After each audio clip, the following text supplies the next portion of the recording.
الذي أنعم علينا بالإيمان والإسلام حمدا كثيرا متواليا. أشهد أن لا إله إلا الله الملك القدوس وأشهد أن محمدا عبده ورسوله المبعوث رحمة للأنام. اللهم صل وسلم وبارك على محمد وعلى آله وأصحابه أجمعين. أما بعد فيا عباد الله أوصيكم وإياي بتقوى الله فقد فاز المتقون. قال الله تعالى في القرآن العظيم: أعوذ بالله من الشيطان الرجيم بسم الله الرحمن الرحيم. ومن أحسن دينا ممن أسلم وجهه لله وهو محسن. Sadaqallahu adzim. Sidang jamaah Jumat yang dimuliakan Allah,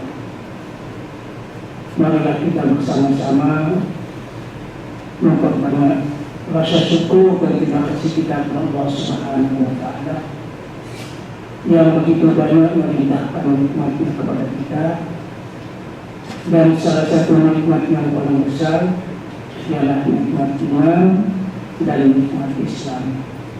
Mudah-mudahan kita dapat melengkapi iman dan Islam kita itu dengan ihsan. Alhamdulillah, pada siang hari ini kita masih diberikan kesempatan oleh Allah Subhanahu wa Ta'ala untuk bersama-sama melaksanakan sholat jamaah Jumat di majelis yang mubarakah ini dalam rangka untuk meningkatkan kualitas dan kuantitas iman takwa kita kepada Allah Subhanahu wa Ta'ala. Mudah-mudahan amal ibadah yang telah kita kerjakan selama ini diterima oleh Allah sebagai Rasul, dan kita berdoa mudah-mudahan kita yang hadir di majelis yang mubarakah ini termasuk golongan yang diberikan oleh Allah sebagaimana firman Allah: wa basyiril ladzina amanu wa amilus shalihat annahum jannatin tajri min tahtiha al-anhar. Sidang jemaah Allah berfirman dalam kitab sucinya: A'udzubillahi minasyaitonir rajim. Laqad kana fi qisasihim li'ibratun liulil albab. Sesungguhnya kisah, cerita atau peristiwa yang terjadi itu dapat kita jadikan iktibar, dapat kita jadikan pelajaran, contoh untuk meningkatkan kualitas dan kuantitas iman dan takwa kita kepada Allah Subhanahu wa Ta'ala, asalkan kita pandai-pandai menggunakan akal kita secara ilmiah, dan kemudian kita menggunakan hati nurani kita untuk merasakan kedekatan kita kepada Allah Subhanahu wa Ta'ala. Nah, untuk itulah sidang teman-teman rahimahullah, dalam khutbah singkat ini kami ingin menyampaikan suatu kisah indah. Mudah-mudahan dari kisah ini kita juga dapat mengambil hikmahnya. Kisah indah kami katakan adalah persahabatan antara seorang ulama, Ustaz Ibrahim Al-Khawas dengan seorang pendeta. Suatu hari Ibrahim ini keluar untuk menziarahi kota Mekah dengan berjalan kaki. Tiba-tiba ia tersesat di dalam perjalanan.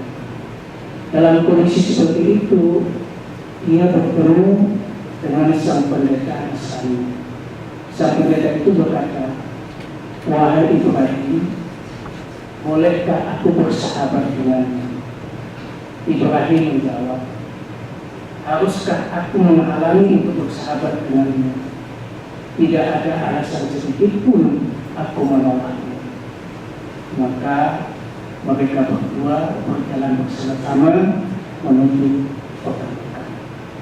Selama perjalanan kurang lebih 3 hari 3 malam, Mereka berdua itu tidak menyentuh sedikit pun makanan maupun minuman.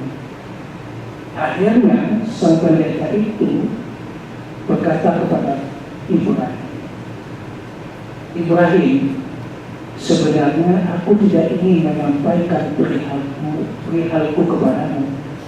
Namun, karena aku sudah tidak mampu untuk menahan, aku sungguh-sungguh lapar. Adakah makanan yang engkau miliki yang bisa sedikit menghilang rasa lapar?" Ibrahim menjawab, "Wahai Tuhan, saya tidak memiliki makanan sedikit pun. Namun saya akan mencoba berdoa kepada sang pemilik makanan." "Siapa pemilik makanan itu, wahai Ibrahim?" tanya sang pendeta. Dengan tegas Ibrahim mengatakan, "Allah Subhanahu wa Ta'ala. Kalau begitu, urusan makanan saya serahkan kepada Ustaz." Maka Ibrahim pun berdoa memohon kepada Allah Subhanahu wa Ta'ala dengan penuh khusyuk dan tawadhu. Doanya, "Wahai Tuhanku, pemimpinku, pemerintahku, janganlah engkau mempermalukan aku di hadapan musuh engkau itu." Belum selesai Ibrahim berdoa, tiba-tiba turunlah hidangan dari langit, berupa makanan, 2 potong roti, 2 potong daging, dan kurma serta minuman. Mereka berdua bersama-sama makan dan minum. Setelah selesai, mereka melanjutkan perjalanan mereka. Juga selama 3 hari 3 malam di dalam perjalanan, keduanya tidak menyentuh makanan dan minuman sedikit. Pada pagi harinya, Ibrahim berkata kepada sang pendeta, "Wahai pendeta, berikan kepadaku sesuatu makanan yang ada padamu." Sang pendeta tidak menjawab, langsung duduk bersimpuh seperti Ibrahim juga memohon kepada Tuhan. Tiba-tiba hidangan makanan dari langit juga turun seperti yang dialami oleh Ibrahim. Melihat hal yang demikian itu, Ibrahim langsung berkata, "Wahai pendeta, demi kemuliaan dan kesucian Allah, saya tidak akan menyentuh makanan ini, kecuali engkau menceritakan kepadaku bagaimana bisa terjadi peristiwa ini." Akhirnya sang pendeta itu berkata kepada Ibrahim, "Hai Ibrahim, tak kala aku bersahabat denganmu dan aku mengenal kemuliaanmu, maka aku lalu memeluk agama Islam. Sesungguhnya aku telah membuang masa-masa mudaku dengan kesesatan, dan sekarang aku telah mendekati Allah dan berpegang kepada Allah. Dengan kemuliaanmu, tiadalah Allah mempermalukan aku, maka terjadilah kejadian yang engkau lihat sekarang. Dan aku telah mengucapkan 2 kalimat syahadat." Sidang jemaat Jumat Akhirullah mendengar penuturan sang pendeta itu, sang Ibrahim langsung sujud syukur sebagai ungkapan kegembiraan dan rasa syukurnya kepada Allah Subhanahu wa Ta'ala. Mereka pun meneruskan perjalanan menuju Mekah. Sampailah mereka ke Mekah, lalu mereka melaksanakan ibadah haji dan umrah. Selesai melaksanakan ibadah haji dan umrah, mereka masih punya waktu 3 hari untuk tinggal di Mekah. Suatu hari, sang pendeta itu hilang dari pandangan sang Ibrahim. Lalu Ibrahim mencari pendeta itu di Masjidil Haram. Tiba-tiba ia mendapatkan sang pendeta itu sedang melaksanakan salat di samping Ka'bah. Selesai melaksanakan salat, dia menghampiri Ibrahim sambil berkata, "Hai Ibrahim, sesungguhnya sudah dekat perjumpaanku dengan Allah. Maka jagalah persahabatanku dan kekeluargaanku denganmu." Selesai mengucapkan kata-kata itu, tiba-tiba sang pendeta itu mengembuskan napasnya penghabisan. Ibrahim menitiskan air mata. Ia amat berduka cita atas kepergian sahabatnya. Kemudian ia mengurus jenazah sekaligus memakamkannya. Sidang jamaah Jumat rahimahullah. Malam harinya Ibrahim bermimpi melihat sang pendeta itu dalam keadaan yang begitu elok sekali tubuhnya, dihiasi dengan pakaian sutra yang begitu indah. Maka Ibrahim bertanya kepada sahabatnya, apa yang telah Allah perbuat kepadamu, wahai sahabatku?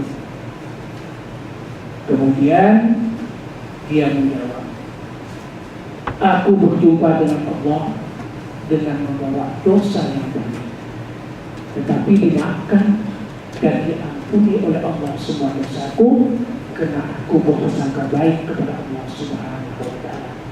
Dan Allah menjadikan aku seolah-olah aku bersahabat dengan di dunia dan bertetangga dengan di akhirat.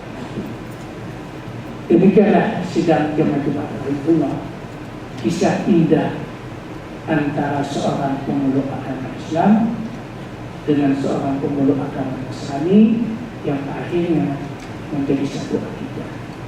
Sidang jamaah Jumat rahimahullah,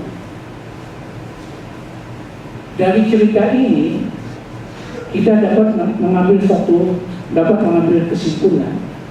Yang pertama, doa kedua hamba Allah ini begitu mudahnya dikabulkan oleh Allah Subhanahu wa Ta'ala. Yang kedua, hanya dalam waktu relatif singkat, kurang lebih 3 hari, sang pendeta itu mendapat hidayah dari Allah Subhanahu wa Ta'ala sehingga dia mengucapkan 2 kalimat syahadat. Dan yang ketiga, salah satu janji Allah kepada hamba-hamba Allah yang beriman dengan pasrah dan penuh keikhlasan, maka Allah akan memberikan kenikmatan di dalam hidup dan kehidupan, seperti gambaran kehidupan pendeta di alam kubur melalui mimpi Ustaz Ibrahim. Sidang jamaah Jumat rahimahullah, kemudahan dan keistimewaan yang diperoleh 2 orang hamba Allah itu tiada lain karena kedekatannya kepada Allah Subhanahu wa Ta'ala dengan penuh kepasrahan, dengan penuh keikhlasan di dalam beragama, khususnya di dalam beribadah. Nah, oleh sebab itu sidang jamaah Jumat rahimahullah yang perlu kita pertanyakan pada saat sekarang ini, bagaimana cara kita untuk mendapatkan keikhlasan dan kepasrahan di dalam beragama, khususnya di dalam beribadah, agar kita juga akan mendapatkan kemudahan dan keistimewaan yang Allah berikan kepada kita. Sebab keikhlasan itu tidak bisa kita paksa-paksakan. Keikhlasan atau kepasrahan itu haruslah didapat dengan cara yang benar. Ada beberapa tingkatan atau proses untuk mendapatkan keikhlasan atau kepasrahan di dalam beragama, di dalam beribadah. Yang pertama adalah komitmen atau pernyataan kita atau niat kita yang mantap, yaitu kita akan menjalani seluruh ajaran agama Islam ini dengan sebaik-baiknya. Itu kita mantapkan kembali kalau kita ingin mendapatkan keikhlasan di dalam beragama, dan juga memantapkan pengakuan kita tiada Allah melainkan Tuhan, tiada Tuhan melainkan Allah, dan Muhammad Rasulullah adalah utusan Allah. Ini adalah proses yang pertama. Proses yang kedua untuk mencapai keikhlasan di dalam beragama ialah menanamkan keyakinan, menanamkan keimanan yang benar dan mantap. Dan bagaimana untuk menanamkan keyakinan dan menanamkan keimanan yang benar dan mantap? Dengan cara mempelajari seluruh ajaran agama Islam ini secara mandiri, mulai dari tata cara peribadatannya sampai pada makna ibadah itu sendiri. Kita harus tahu bagaimana cara salat yang betul, puasa yang benar, zikir yang bermanfaat, sampai kita melaksanakan ibadah. Juga harus memahami apa tujuan dan berbagai aktivitas ibadah yang kita kerjakan. Dengan memiliki kepemahaman yang holistis terhadap ibadah yang kita kerjakan, insya Allah kita akan merasa dekat dan akrab dengan Allah Subhanahu wa Ta'ala. Nah, oleh sebab itulah jangan sampai ada di antara kita, atau jangan sampai ada seorang Islam yang tidak paham tentang apa yang dia lakukan. Sebab Allah telah mengingatkan di dalam firman-Nya, wala taqfu ma laisa laka bihi ilm. Janganlah kalian mengikuti apa yang kalian tidak memiliki ilmu. Jadi, dalam menjalankan agama, dalam menjalankan ibadah, kita memang benar-benar memahaminya, tidak boleh ikut-ikutan. Pada zaman Rasulullah SAW, kita bisa saja menyandarkan pemahaman kita kepada beliau, kita contoh dan kita ikuti saja, sudah pasti benar. Tetapi di zaman saat sekarang ini, siapakah yang bisa kita percaya sepenuhnya bahwa apa yang diajarkan oleh seseorang itu adalah benar 100%? Meskipun dia orang tua kita, meskipun dia dosen kita, meskipun dia ustadz kita, bukannya kita suudzon, tetapi memang demikian seharusnya sikap kita agar pemahaman terhadap agama Islam ini tidak mutlak-mutlakan, melainkan dinamis sesuai dengan fakta dan akal sehat kita. Tentu ada kaidah-kaidah yang harus diikuti, tetapi semua itu memiliki kebenaran relatif karena keterbatasan kemampuan manusia. Kemudian proses yang ketiga, proses yang terakhir untuk mencapai keikhlasan dan kepasrahan kita di dalam beragama ialah menanamkan ketakwaan yang benar dan yang benar. Ketakwaan ini adalah proses amalan, membiasakan diri dengan perbuatan baik dan mensucikan diri dengan cara menjauhi perbuatan-perbuatan yang tidak baik. Sebab seluruh ibadah yang kita kerjakan itu adalah upaya-upaya untuk melembutkan hati dan melatih kepekaan hati manusia. Seperti salat yang kita laksanakan pada siang hari ini, itu melatih kita untuk bisa membedakan mana yang benar, mana yang salah. Begitu juga puasa melatih diri kita untuk menahan hawa nafsu. Begitu juga dengan zakat kita adalah untuk melatih hati kita supaya hati kita lembut, memiliki sifat rasa kasih sayang. Nah, oleh sebab itu, kalau kita tidak pernah melatih, maka jangan heran nanti kita akan lahir kembali di akhirat dalam keadaan kita.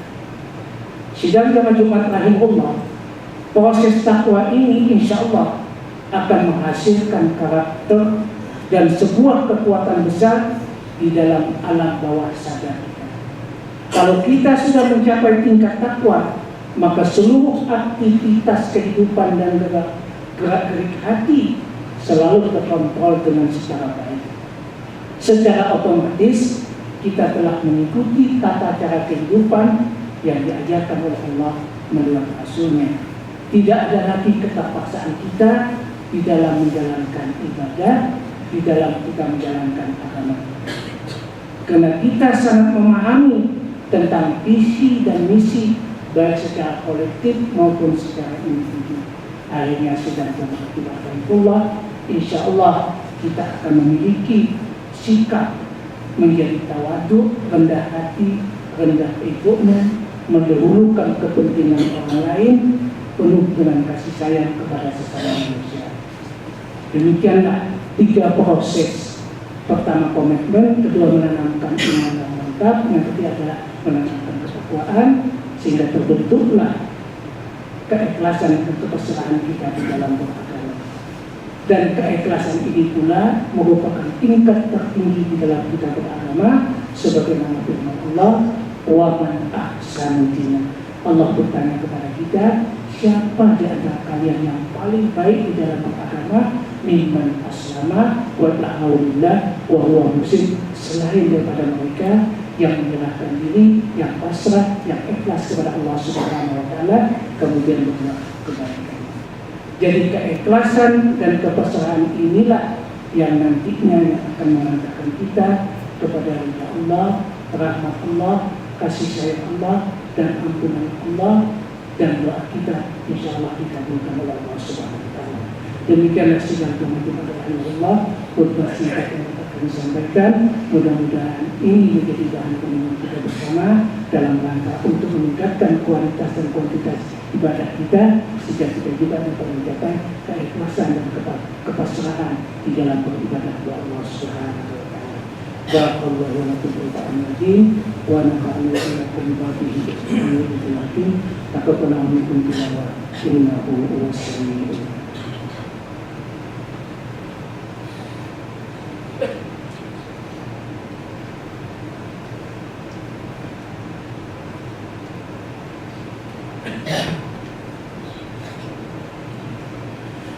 Alhamdulillahilladzi khalaqal insana bi ahsani taqwim summa radadnahu asfala safilin illal ladzina amanu wa amilus shalihat asyhadu an la ilaha illallah wahdahu la syarika lah wa asyhadu anna muhammadan abduhu wa rasuluh.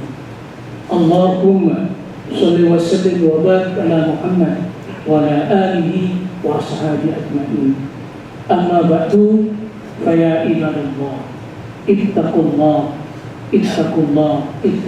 haqqa tuqatih wa la tamutunna illa wa antum muslimun. Innallaha wa malaikatahu yusalluna 'alan nabi ya ayyuhalladzina amanu sallu 'alaihi wa sallimu taslima. Allahumma rabbana la tu'akhidhna in nasina aw akhtana. Rabbana wa la tahmil 'alaina isran kama hamaltahu 'ala alladziina. Rabbana wa la tuhammilna ma la taqata lana bih wa'fu 'anna waghfir lana warhamna anta maulana wansurna 'alal qaumil kafirin. Rabbi ij'alni muqimas shalah wa min dhurriyyati rabbana wa taqabbal du'a. Allahumma rabbana zalamna anfusana wa in lam taghfir lana wa tarhamna lanakunanna minal khasirin. Allahumma rabbana la tuzigh qulubana ba'da idh hadaytana wa hab lana min ladunka rahmah innaka antal wahhab. Allahumma rabbana atina fid dunya hasanah wa fil akhirati hasanah wa qina adzabannar. Wa aqimis shalah inna salata tanha 'anil fahsya'i wal munkar wa la dzikrullahi